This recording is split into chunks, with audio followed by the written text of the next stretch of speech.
Welcome. This is episode 2 of Leap of Curiosity, and I'm your host, Adam Cohen. Today, as we explore the nature of the universe and the nature of flourishing, I want to start by focusing on a mode of thinking that's indispensable to any genuine search for truth: objectivity. Objectivity is what allows curiosity to deliver on its promise. It keeps us honest, both with ourselves and with each other. Deeply personal experiences, perspectives, preferences, and emotions are fundamental to being human. Recently, I got to hear a terrific performance of Rimsky-Korsakov's Scheherazade. The young conductor's interpretation was passionate and insightful. I own exceptional recordings of this piece, but he managed to make it feel completely fresh. And the solos throughout, the spectacular talent in this local orchestra, it was the perfect use of a weekend hour for me and my family. Undoubtedly, someone else might have found that hour better spent biking, baking, watching a movie, but this is one of the beautiful things about individual freedom, and it's the backbone of something economists call the subjective theory of value, the economic theory that value isn't intrinsic to things or experiences, but assigned by individuals according to our personal preferences and circumstances. We'll come back to this thought-provoking theory in the future. For now, my point is that when it comes to personal preferences, there's no objective basis for agreement or dispute. If you'd rather eat milk chocolate than dark chocolate, you're right. And if that means more dark chocolate for me, so be it. The value of different things to different people is validated by the objective fact of our individuality.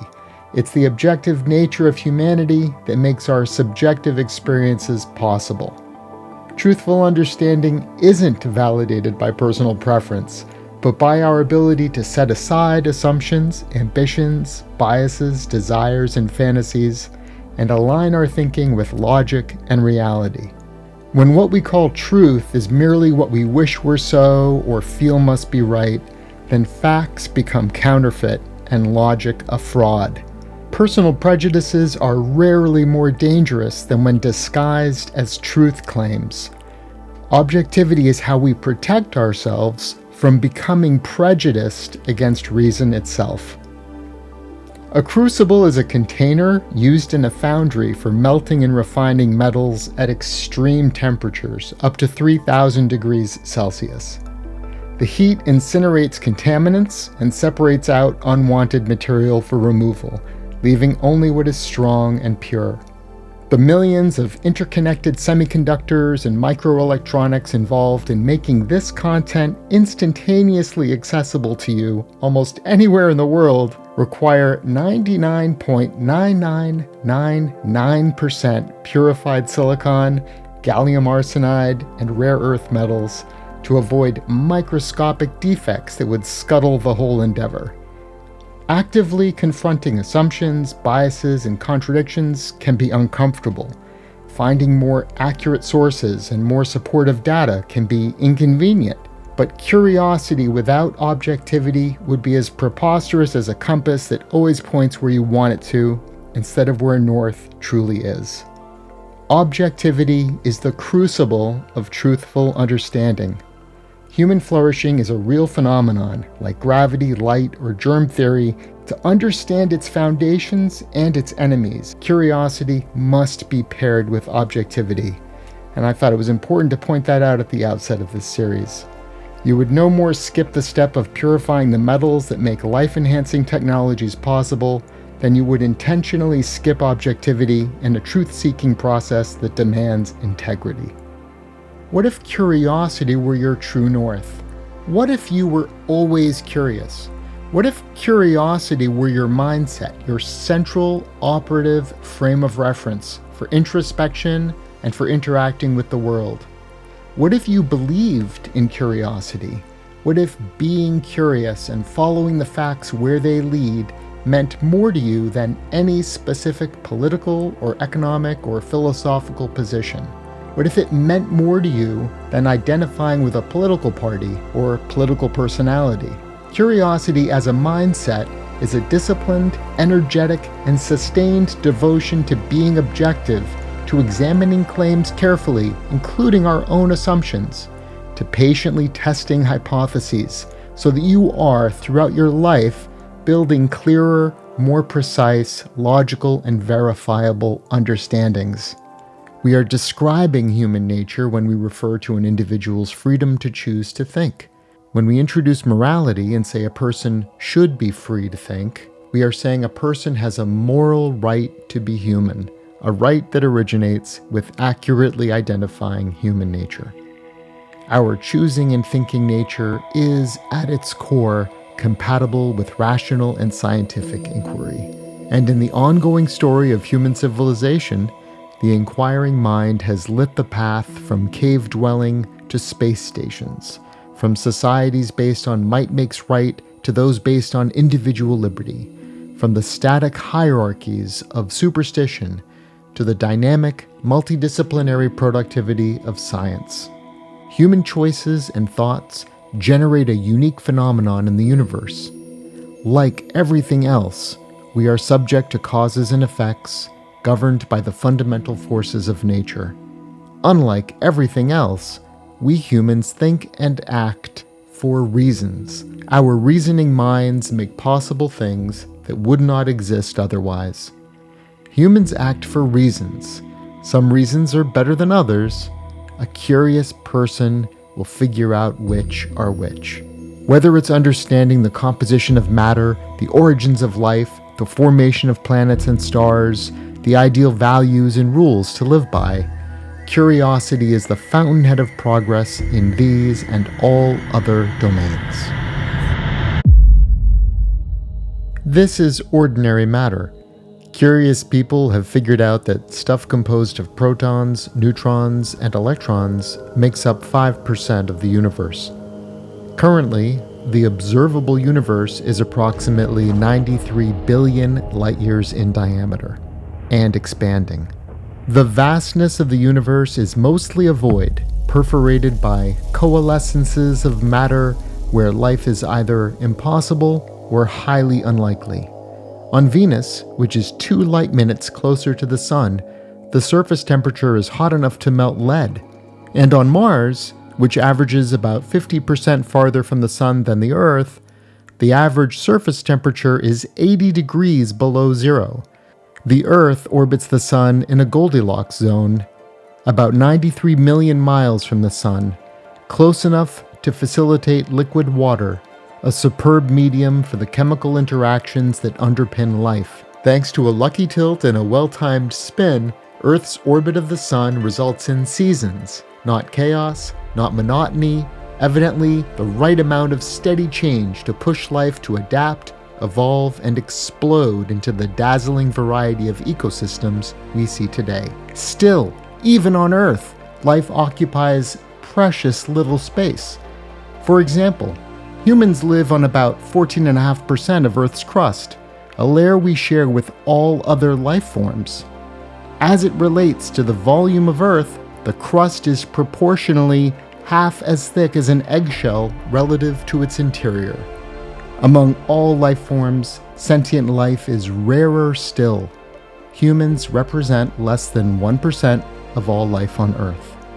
A curious person might wonder, if the conditions that make life possible are so specific, perhaps the conditions that make human flourishing possible are also highly specific. It would seem to be of great importance to study and understand those conditions. These visuals are placeholders for something we may never know, the conditions prior to the Big Bang. When things are beyond our ability to investigate, they are beyond our ability to understand. There is no such thing as knowledge about something for which evidence is not demonstrable. We don't have knowledge about what we can't falsify. Nobody has a way of understanding by what exotic mechanism the universe came to be.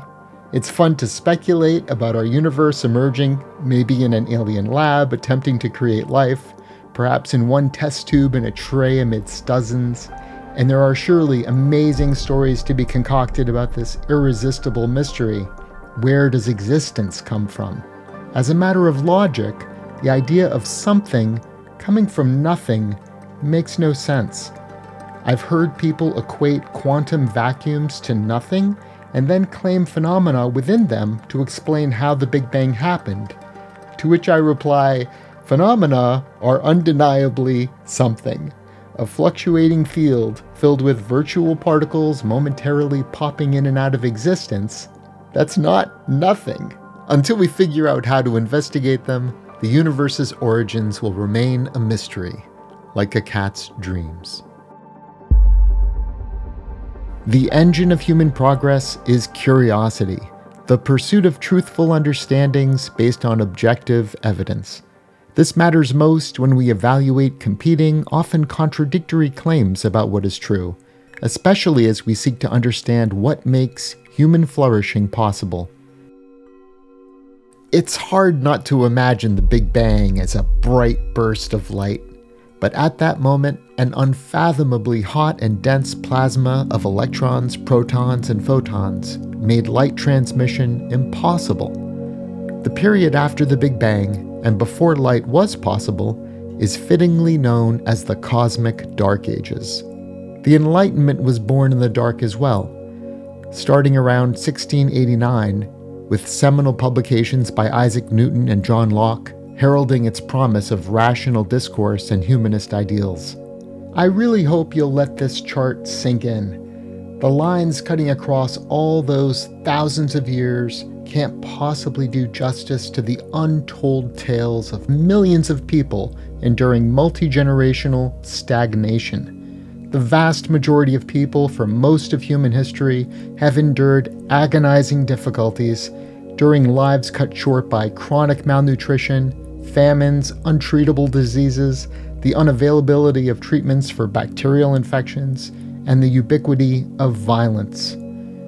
Earth's population around 1700 was approximately 600 million people, about 90% of whom were extremely impoverished by today's standards. By comparison, in 2024, the global population was over 8.2 billion people, of whom approximately 8% lived in extreme poverty.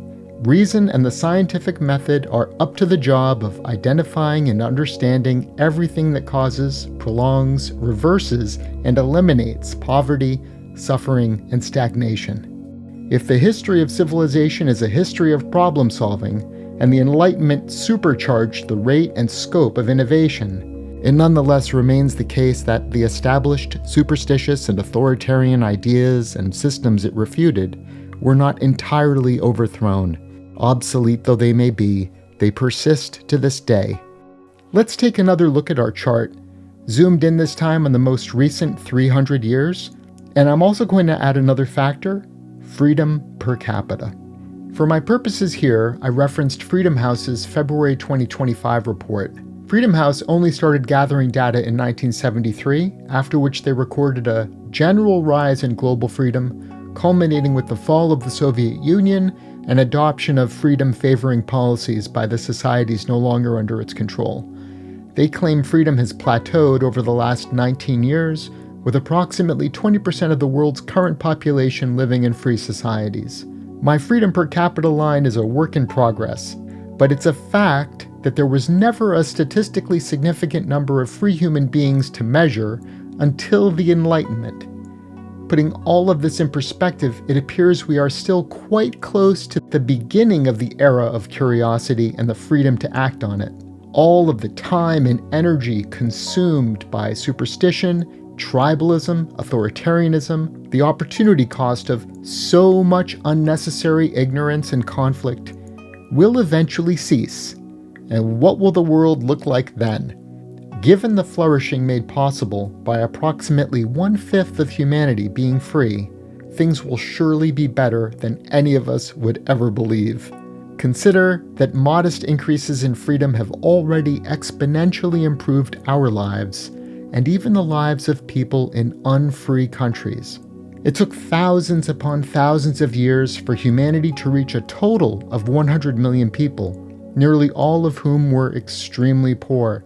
Today, nearly 100 million people have been added to the living population in about the last 14 months, and the vast majority of them live above the poverty level. The question of what transformed human languishing to human flourishing is quite different from the question of what caused the Big Bang. This is a well-lit subject. We have data about the transformation. A more than 10 times increase in global population, alongside a more than 10 times reduction in extreme poverty 3 centuries later. Humans made this possible. People acting courageously and wholeheartedly on Enlightenment values. Reason, individualism, science, skepticism, liberty, toleration, and progress. No doubt there are still shadows in our world, but after the Enlightenment, there's a lit path forward out of the darkness whence we came.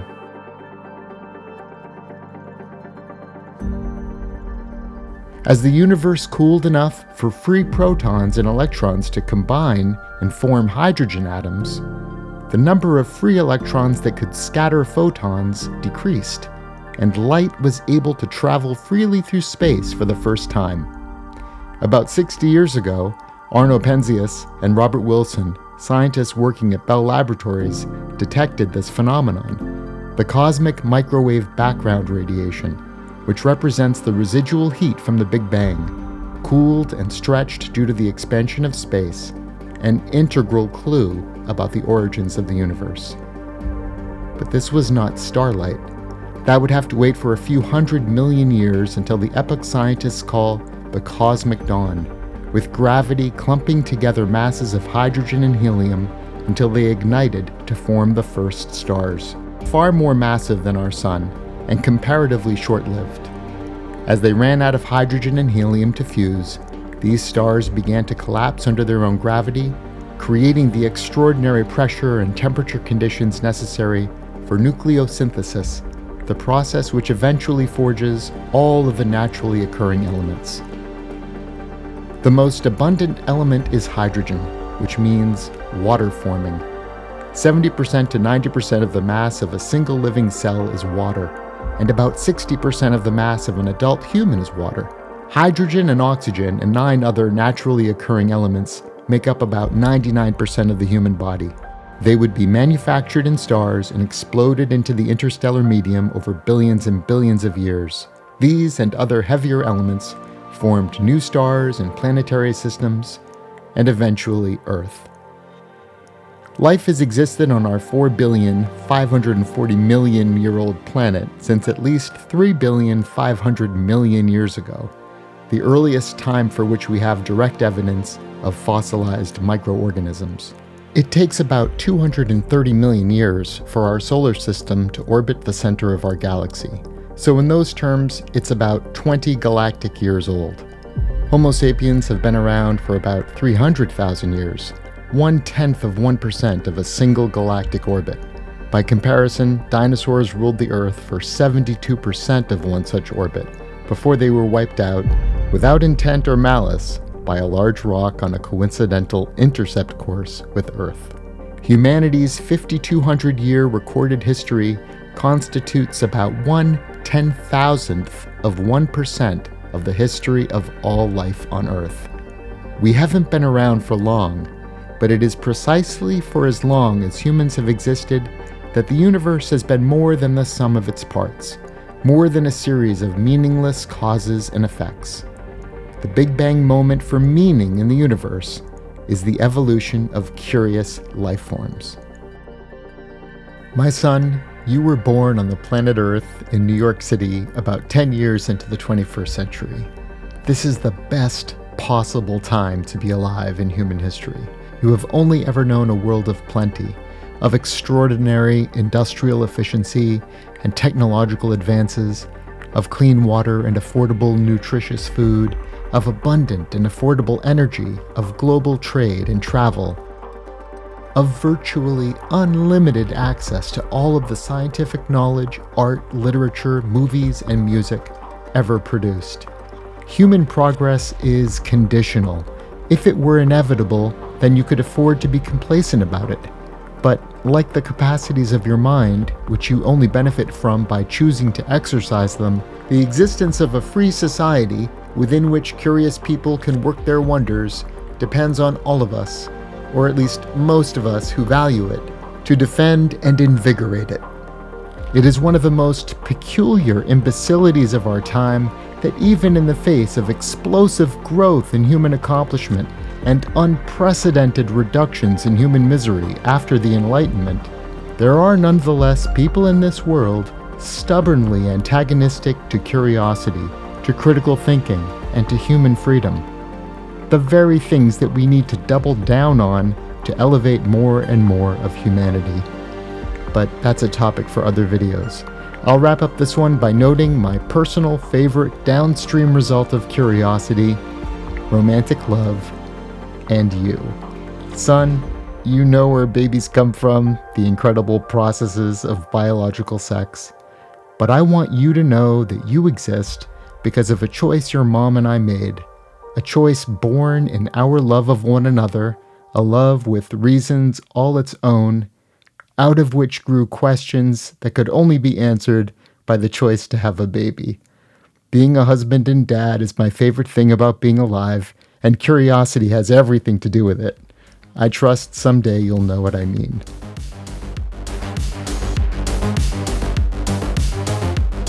Thank you for listening. If you're enjoying the show, please share it with people you think would as well. The next episode will be the first of a 2-part review of the rocky road to human flourishing. Meanwhile, as always, be curious on purpose, be curious on principle.